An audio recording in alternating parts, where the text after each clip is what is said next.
think there's a few people coming up now that are kind of like that. I'm interested to see how it goes. If they're able to maintain a little bit of hype for a long time, because I think there's some people that are going to be very worried about where they're going. Yeah, that's true. That's not my problem. Yeah, no. My problem is helping people understand what the fuck Australian football is, because oh my god, it's chaotic. It's like an onion. Got a notification that we're live.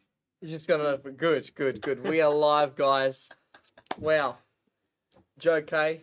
Last time was probably around October, November, I reckon. Yeah, around then. It's good to see you back. How Yeah. are you? Good, Wes. Thanks Good. for having me on, mate. No problem. And Cody, it was just before the Asian Cup. We It was last during met the Asian Cup, wasn't What? Yeah, group stage. That's right. it? Group Yeah. stage.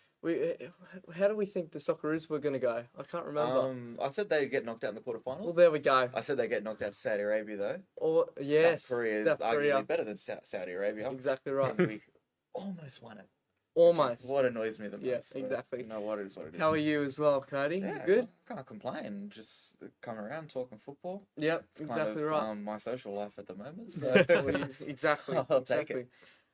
Let's get straight into it. Now, this is going to be more Australian football based because there's no better people to get on than you two, in my opinion. Socceroos Lebanon, 2-0. Thoughts on that game, guys? I'll be honest, I fell asleep halfway through it. You fell asleep? Not halfway through it. Halfway through the second half, it just got really, really dull towards the end. And look, I'm not surprised. It's been a feature of Australian football, not Australian football, soccer sometimes, where games do kind of fade out, especially towards the end, especially if we're playing a side that we are, I won't say significantly better than, but do kind of have the edge over in terms of quality. We kind of just revert to this very basic, bland style of football. It gets us results. I'm not complaining. A 2-0 result, I'll take it. I'm not washed about that or anything like that, but I do yearn for a bit more from a Socceroos side. Yeah, to say the no, I least. understand. The Keanu Bacchus goal just summed everything up, in my opinion. I was like, yeah, this is us at the moment. Yeah. On social media, they call that a banger. Across. Across, yeah. Across more like. Yeah, no, I thought it was like Cody said, pretty much a typical Socceroos game for the last couple of years when we're versing these nations who are a bit underbelieved, like we can't break them down that well.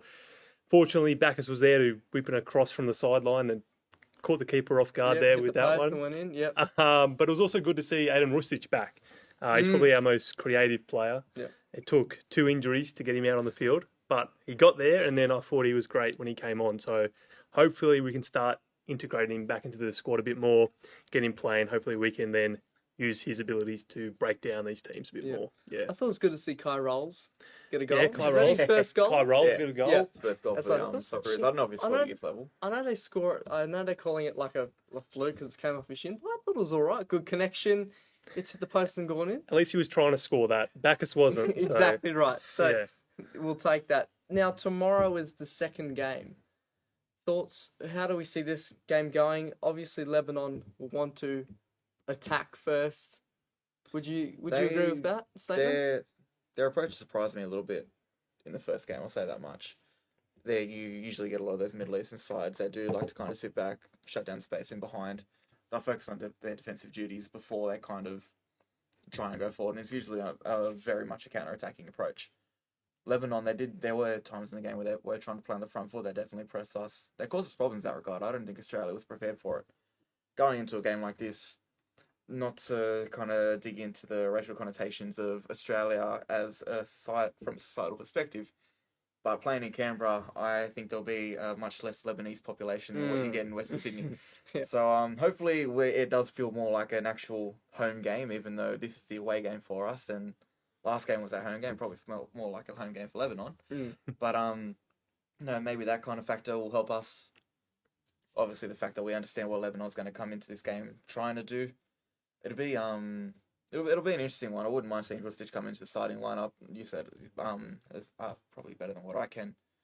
He's an exciting player. He's one of those ones that once you get on the field, you do get that little bit of excitement, and suddenly we're not playing this always boring blend of football. I know I'm saying I kind of allude to the fact that I fell asleep when he came on, but seeing him at full fitness from the start, I think that'll be a very exciting prospect as well. And obviously, we've got youth players that once they're integrated into the side, that'll kind of lift as well. So it'll take a few years, but I do think we'll get there. But Mhm. it'll take a small step in this Lebanon game, hopefully, with Rosic coming back. Yeah, cool. Joe, how do you? What's the score? What's The score score gonna for be? this one, I reckon we might score a couple more. You know, we kind of know what they're going to look to do again this game. I think it'll be pretty similar. Looks like it might be a record crowd in Canberra as well That's for the cool. Socceroos, which is cool. I think we might see a bit more squad rotation. So I think we might also see. I really hope we see Josh Nisbet out there. I know you've been trying to watch a bit more A League this season. Hopefully you've seen him, but I'm doing more NPL now. To be fair honest enough. with you, That's fair enough. I've been to all the Rockdale games. Yeah, Is no, that I a respect Rockdale that. game? I gotta get down to a Rockdale game. I love the Rockdale games. Yeah, no, it's good players at Rockdale. Yeah, it's good. They're good. They're good this season again. Yeah. So, but yeah, like I said, Josh Nisbet, a player who's been fantastic in the A League. Hopefully, he'll get out on the pitch tomorrow night, and yeah, we might score a few more goals. Yeah. I'm glad you asked him and not me. I was about to prediction for you. No, you got no prediction. No, I have no clue. Could it be one of those games where if we score early, they're just gonna flow in? It could be 5-0. Yeah, I would have thought that in the last game as well. But that didn't happen. Okay. So yeah. look, Alright. it's one of those. It'll either be we grind out a 1-0 win, or we end up smacking them by 4 or 5. I'd like to think we don't go into this game and come away with a draw or a loss. Mm. Then again, never know sometimes with football. Yeah, But exactly. I'd say it'll be either a scrappy 1-0 win or a rout 4 or 5. I don't think there's an in between. Does Fornaroli start this game, or I find it hard to see where he fits in this team? To be honest with you. Yeah, I think he's he's probably just on his way out. Yeah. He It's honest. obviously came in Asian Cup. Yep. Very old compared to the rest of the squad. Yep. Kind of looking to get into that next cycle. I don't think he'll start. I think we might see him though. I think he probably will come on at some point. We kind of it seems like we're playing a bit more of a 2 up top formation now Yeah. with Yengi and was it Yengi and Duke who started last game? No, No, Taggart. Duke was on the bench. Yeah. Yeah, Yengi and Taggart Tagg's started. back in. So you could maybe swap out Fornaroli for Taggart in that combination there, maybe. But yeah, we'll see what happens. He Yeah, might see get a what run or not. happens. Interesting. I'll go 3-0. 3-0. I reckon we'll comfortably win in Canberra, to be honest. I hope so. Okay, to be honest with you guys, I don't know the ins and outs of this next point. What's going on with Sam Kerr? What's going on? Right? Oh, Every 14-year-old girl I've seen since then's been crying, so I don't know what's going on. What's going on, guys? not to. I think we're about to get a bit political on this show. Oh, we'll keep It's it football. brief It's then. Australian football. That's what it's all about. Yeah. Bloody hell, it does get to that point. Essentially, this happened in January last year, mind you. So Oh, the fact that it's only just come out now, I am completely shocked.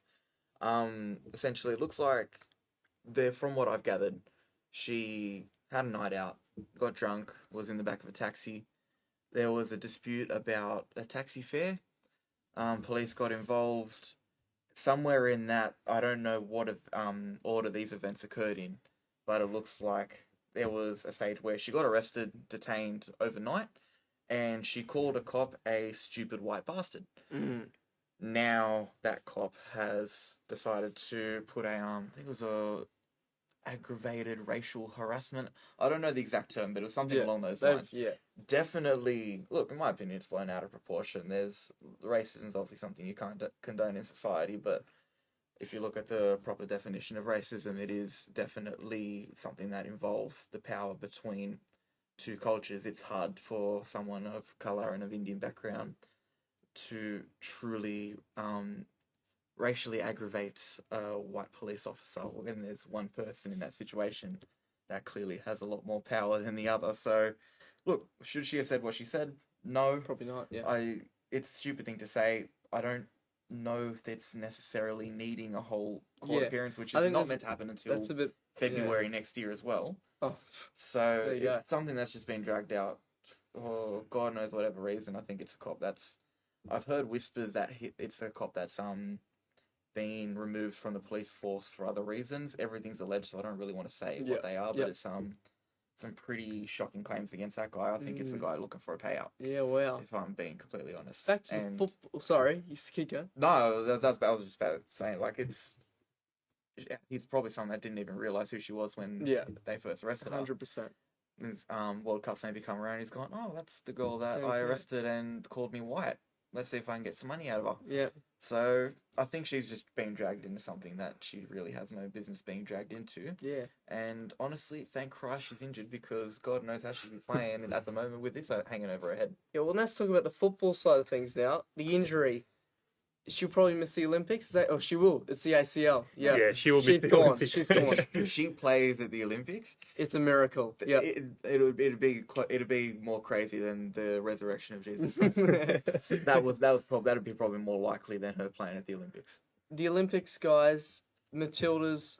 What's our thoughts, Joe? Katrina Gorry came off today with a ice pack on her ankle. That's not a great sign. I'm a big fan of Katrina Gorry. Yeah, big fan as well. But yeah, for the Olympics, I think it's going to be interesting. I think there's a lot of high expectations for the Matildas, especially in Australia after everything that happened in our run at the Women's World Cup.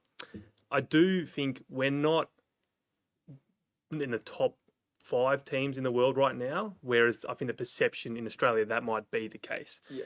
I think when we get to the Olympics, we're in a group with, I believe we're going to be in the group with an African nation, yet to be decided. Morocco or Zambia, is that correct? Yep. Yeah.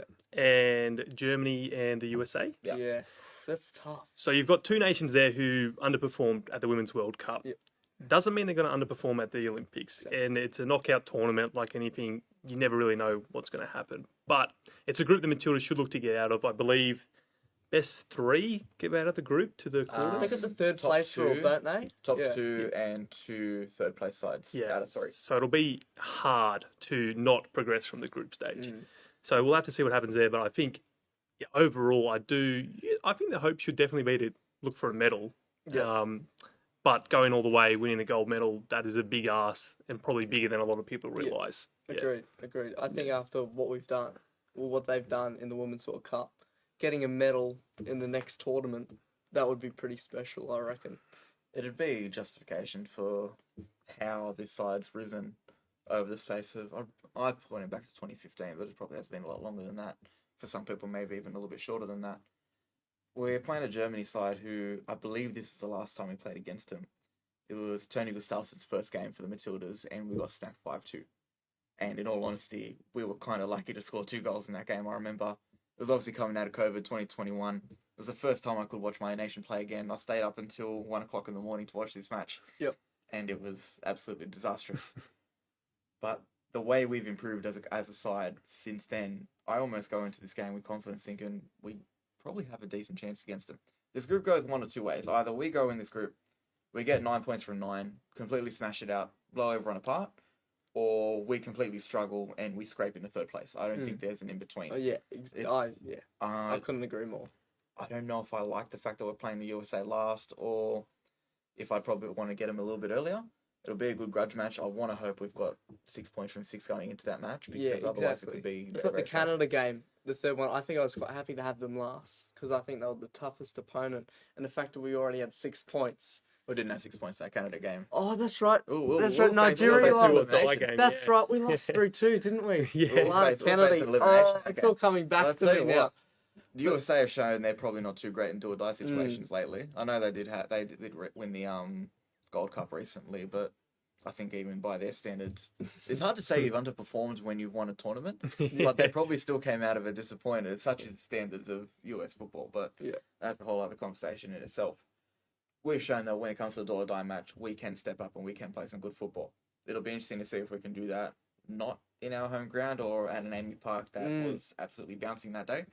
But I'd still back us in a situation like that, if I'm being completely honest. Yep. The USA don't scare me anymore.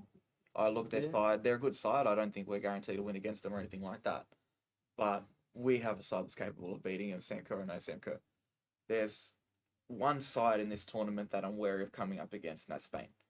Anyone else, in my opinion, is fair game. I think we've got a shot against anyone else, and I say that knowing that there's a France side that we'd be playing in their backyard. That'd be a tough game. I think aside from Spain, the next big 3 would be the France, USA, and us. Canada, maybe you can throw in there. I think when it comes to tournament football, though, then world tournament football, obviously the Matildas don't have the best record in Asia as of late. But tournament football, Matildas know how to step up and play some good football, really. So I'd back us to do well in this Olympics. Talk about getting the not gold medal, just a medal. I don't want to say that's a minimum expectation because there an Olympic tournament is designed that you've genuinely got the best nations from each part of the world. There's no game that you can look into and go into this tournament and think, okay, we're guaranteed to win. As much as you can go in with confidence, nothing's going to be guaranteed in this tournament. You're not playing, just to refer to the World Cup. I know we didn't play against any of these teams, but you're not going up against Vietnam. You're not going up against we might go up against Zambia. I'm trying to think of one of those other lower nations. Panama. You're not playing a Panama or anything like that. As much as I did enjoy Panama, you're not playing a Haiti, although I did enjoy them as well.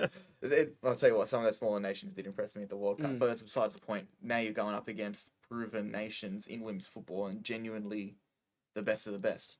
You're talking about a competition that's so tight. Nations like Sweden don't qualify for, England don't qualify for, as much as they'd be under the UK. That such is the competitive nature just to get to this tournament. So if you're talking about that, how hard is it once you're there, of course? Even look at it from an Asian perspective. China didn't make it. North Korea didn't make it. I think China didn't even make the playoffs for it. So China's still a good nation in women's football. The fact that they're not even getting close to making the Olympics shows how hard it is to get there. It's honestly, and it's half an achievement in itself just being able to qualify for it. And I say that knowing full well that we're capable of getting a medal in this tournament. So I think we're a side that could definitely push for semis. I think if we didn't make that stage, we'd probably look at it as a disappointment. Yeah. But once we make semis, everything else is an achievement. And look, you want to hope we can show a bit of improvement from 2021 and get a medal. I don't want to put that expectation over our heads though, because I think we'll end up being very, very disappointed with ourselves if we do. Yep. Joe, do we get a medal? Yeah, we get a medal. But I don't think we get a bronze medal. I don't think we'll reach the final, but I do think we'll get a bronze medal this time. One better than last year. We finished fourth, didn't we, in the Tokyo Olympics? It's funny actually. If we top our group, we play second place from Group C, which is pretty much the group of death. Right. We're talking Spain and Japan are probably the two top teams in that comp. Right, and Japan have it in them to beat Spain, so we could very well come out. If we top our group, there's a very real possibility we're playing Spain right off the bat. Wow, that would be a game. That will be a game.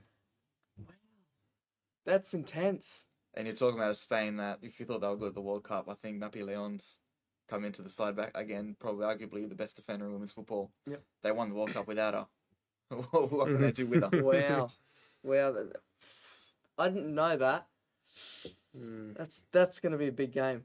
But when I just that reminded me of last Women's World Cup. I think now I said this before Spain won the World Cup. By the way, I was like, I'd rather versus Spain than a team like England because I feel like with the way we play, we could attack a team like Spain more than England. I think England would be more of a threat to us, and Sweden as well, than Spain. See. But that was before they won the World Cup. Yeah, the thing with Spain, even stylistically, I wouldn't rate our chances too much against them. I know we beat them in the lead up to the World Cup. That's right. They had 15 players missing. So that's right. And they had all that political stuff going on with the coach. And rightfully so, that coach. I don't know what I'm allowed to say on you can say what you want, Cody. I don't mind. He's not a nice man. No. I'll keep not a nice man. Yeah. I'll keep it PG for now. I don't know the age profile of your viewers. My dad comes on here, so I think the show should be rated R, to be honest. Yeah. And I'm 17. I'll still be careful with that. But even stylistically, I'll say it, the best nation in football to come up against Spain would be Japan. And that's because they're very organised in the way they defend, technically brilliant, and they're very quick on the counter. You combine those three things, you've got a recipe that can kind of soak up the pressure that Spain do put on you, and also put yourselves in a position where you can transition quicker than what they can into their defensive areas. Australia, look, we've got the physical capabilities to do that. We don't have the technical capabilities, and I don't think we have the tactical nuance to do it either. That's probably where Spain do worry me in the sense that even stylistically, we probably would struggle against them. You could take as much as you can away from Japan's side that does do well.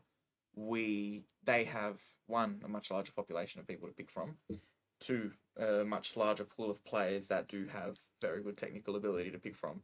Unfortunately, in Australia, our players at the peak of their powers grew up playing other sports that did rely on physical capabilities rather than developing technical football abilities and need to play at the highest level with.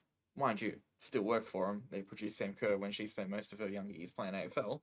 Caitlin Ford was playing rugby for a long time too, which you watch her, she's very light on her feet. I guess it's not a surprise too much. Yeah. But if you even look at the under-20s Asian Cup that just finished recently, we played fantastic at that tournament. But the moment you go up against a Japan side that can move the ball around really, really well, we struggle. That's the difference in level that we're talking about between the two countries.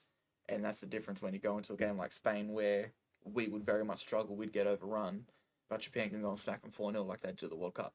Yeah, well. Any additional thoughts on that one, Joe? I think Cody smashed out the park with that, to be honest. Michelle Heyman? Michelle Heyman. She in get the a call squad. up? Yeah, I think she gets a call up. Sam Kerr's not there. Yep. Emily Gilnick's just come back from injury as well.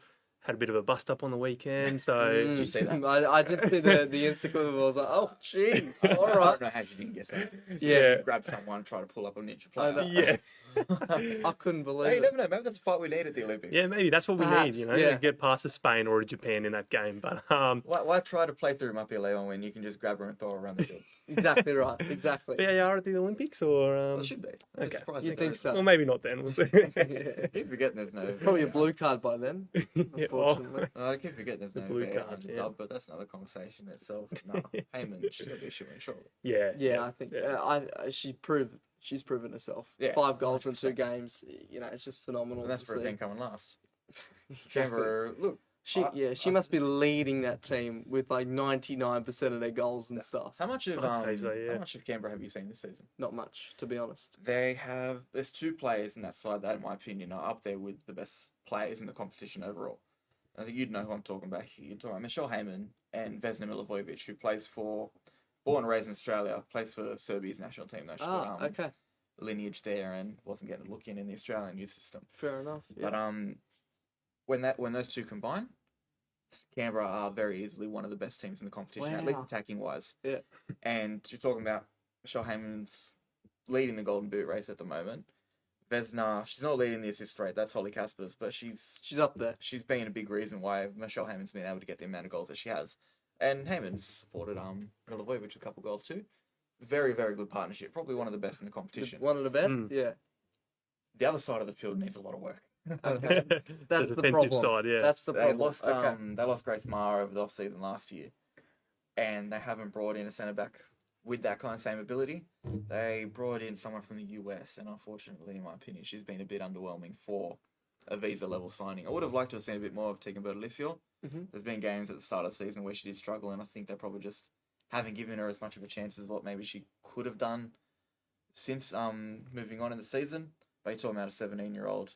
Obviously, they're going to make mistakes early on in course. their early career, so I'm a little bit disappointed. She probably hasn't been given the same opportunity she probably deserves that she was getting at the start of the season. Yeah.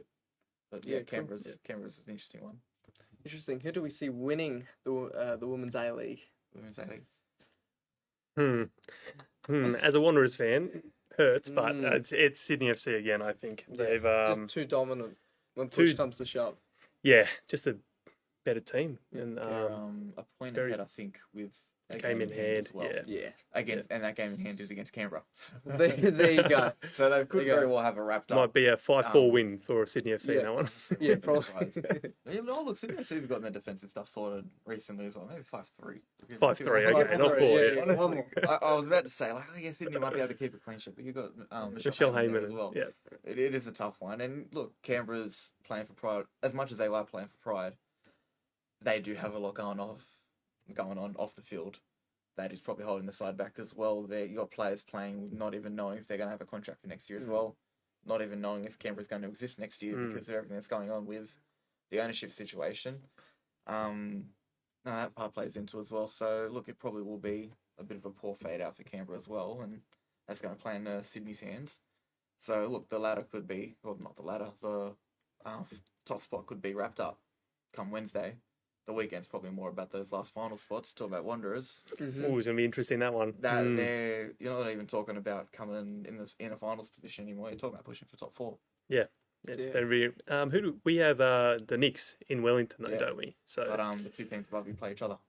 yeah, they So play if each you- other, I and think then, if you win, you're guaranteed to go above at least one of them. yeah, okay. This is Big game. completely uncharted territory for the Wanderers Mm. team. So I'm excited for it. I'm really looking forward to well, if we can secure finals first, and then go on a real charge here. Like, Yeah, cool. it's the best team we've had in years, or playing the best in years. So Yeah. it's exciting times. Let's talk about a new team in the men's A-League for next season, Auckland.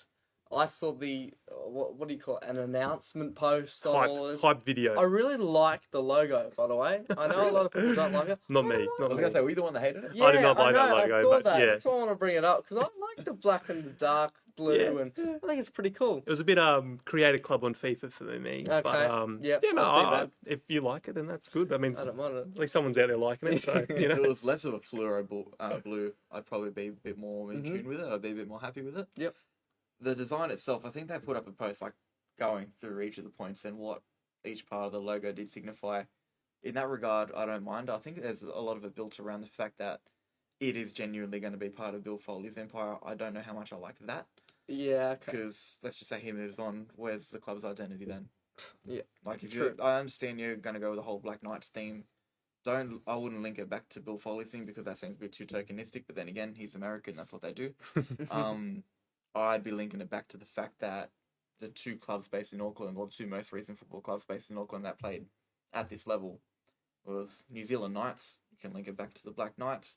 And what was it? Football Kings. The With a Kings. V. Football Kings. In With the a Z. NSL. With Yeah. a Z. With the Because Z it's on the cool. Got a Z. 'cause it's Where cool. were they playing? Wellington or Auckland? Pretty sure it was Um, Auckland as well. Yeah. Yeah. Two end. The New Auckland. Zealand team, essentially. Yeah, Yeah. yeah. The Football Kings. There you go. Good old NSL days, mate. Football I've been reading up on the name escapes me. The Joe Gorman's book, the Death and Life. Oh, of Australia definitely. podcast. Yep. But there was the part that I'm up to is kind of talking about how that American influence over the National League first started. Mm. And it's funny because a lot of the people, as journalists back in the day, that were pushing for the football's cultural significance, once they saw what America was doing, kind of backflipped and went, okay, this is what we need to do instead to try and bring in a large population in Australia, or a large population in Australia following these football clubs and reducing the amount of teams in each city so that you compressed all the fans into one place. Unfortunately, you tried to do that at a time when migrants were very fresh to Australia. It's not talking about America, where they'd already been there for 2 or 3 generations and kind of lost a lot of their traditions that they had in their home countries. These are people that had arrived freshly from those countries, still held those values in high regard, and trying to force a different style of football or a different style of operating football onto them. You lose those people, you gain a group of fans for maybe 2 or 3 years until they get bored. You lose the ones that were probably going to be there for life. The best way you're going to operate football in Australia is if you try and find a balance between both in a way where, yeah, you hold that cultural significance, but you do it in a modern landscape as well. That's, at least moving forward, we're at a real crossroads moment with the NSD coming in, where you're at a stage where you can implement that. You're going to have clubs like RPR, Sydney Olympic, Sydney United, who definitely do have strong ties to their cultural history. The ones that know how to hold that while also modernising their own clubs. Mm-hmm. Yeah. They're the ones that are going to succeed the most. You're seeing some of them do it already. Like, I think Sydney Olympic, we both know Angelica. She's doing a great job on the socials over there. They're definitely trying to make sure they're targeting themselves to a younger fan base, but they're doing it while still holding that Greek heritage in high regard. There's clubs that are going in the NSD that probably don't do that first part very well. So I think you'll see who can actually adapt to a modern landscape, and they're the ones that are going to come out on top in this NSD. And in reality, if you're going to keep a professional club afloat, you do need to expand outside just your cultural people or cultural diaspora in Australia. Yeah, there I you don't know how go. we got to that. I don't know. One day we need to do We end up there we need to do a somewhere. 24-hour podcast challenge where for one whole day we're just going to talk Australian football without taking a breath. It's possible. There's plenty of stories out there, Oh, isn't man, there? We should Honestly. definitely do it. We could talk about it for days. Australian football is...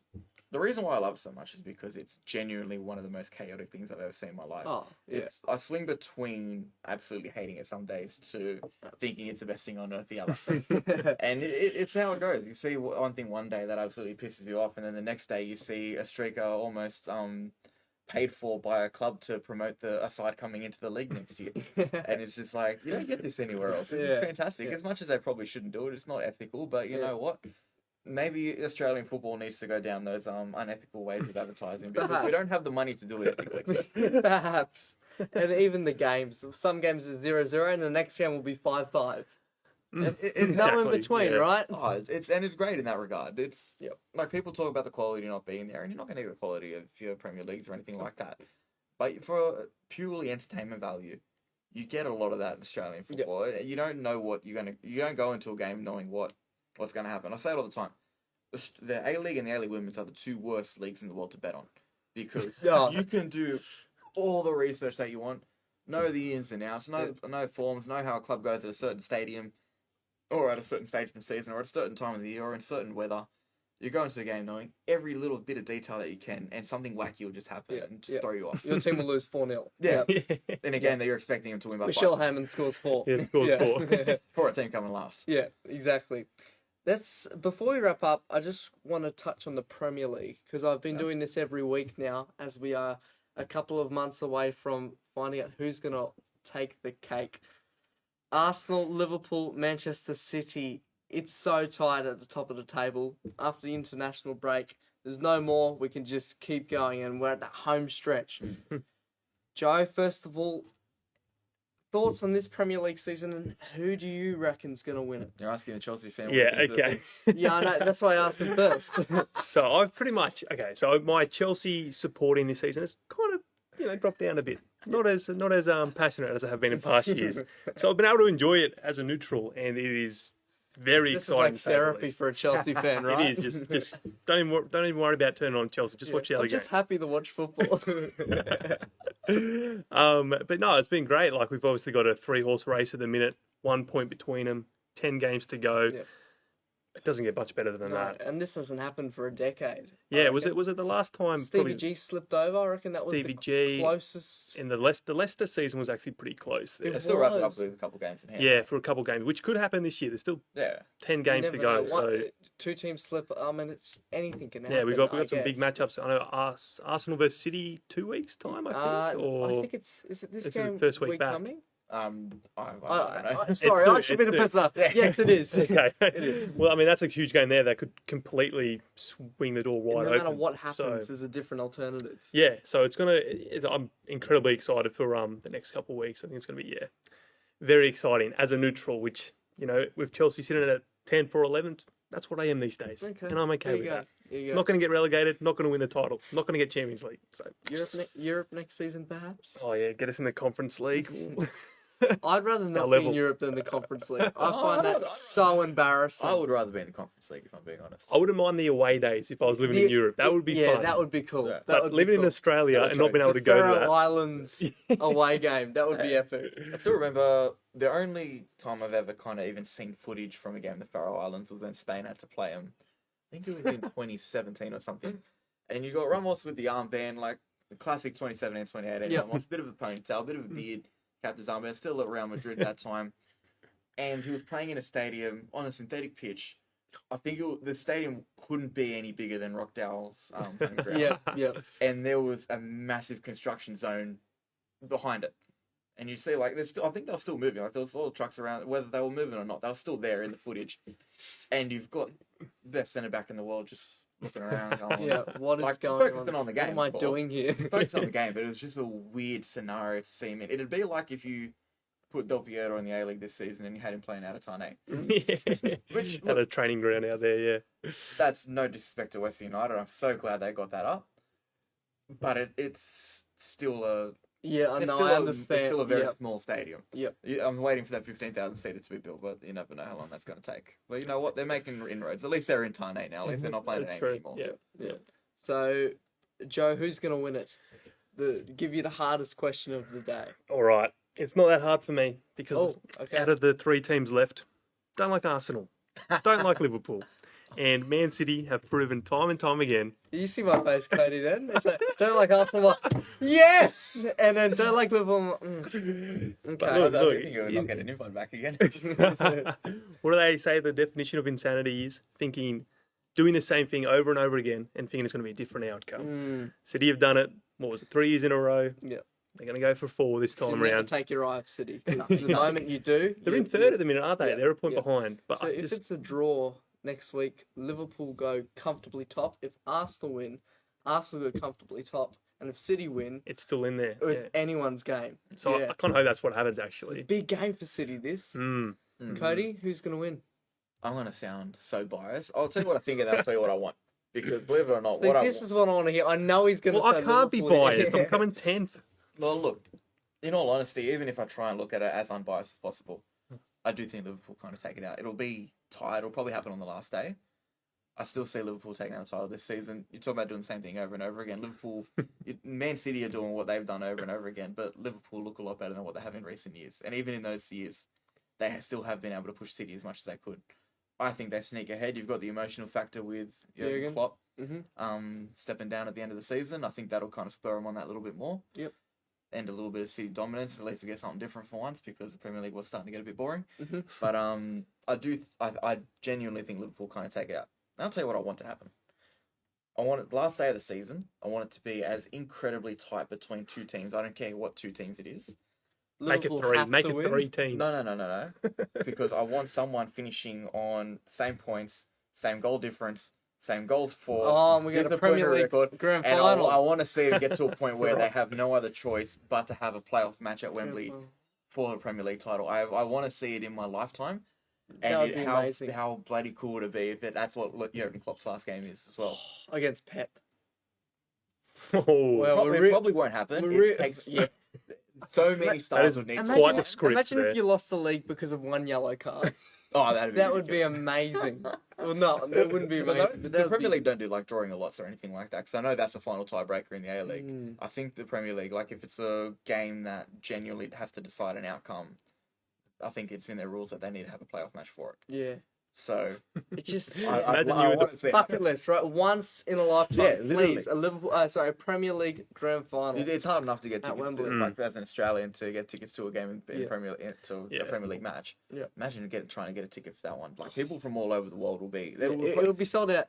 Right. I'd be curious to see how those numbers stack up against a World Cup final because I reckon Yeah, that would be because crazy. of the rarity of it, I understand. Yeah. it'd stack up, and it could very well be the biggest match ever played in club football. Mm. And When it ever happens, I don't know. It probably won't happen this year. Probably never happen. if- But how cool would it be? It would be amazing. It'd be wouldn't so it? fitting as well if it was City versus Liverpool in that Oh, game. the After script- the, the script's last written, decade. right? Yeah. Wembley. Yeah, at Yeah. Wembley. Oh, At that'd be Wembley. amazing.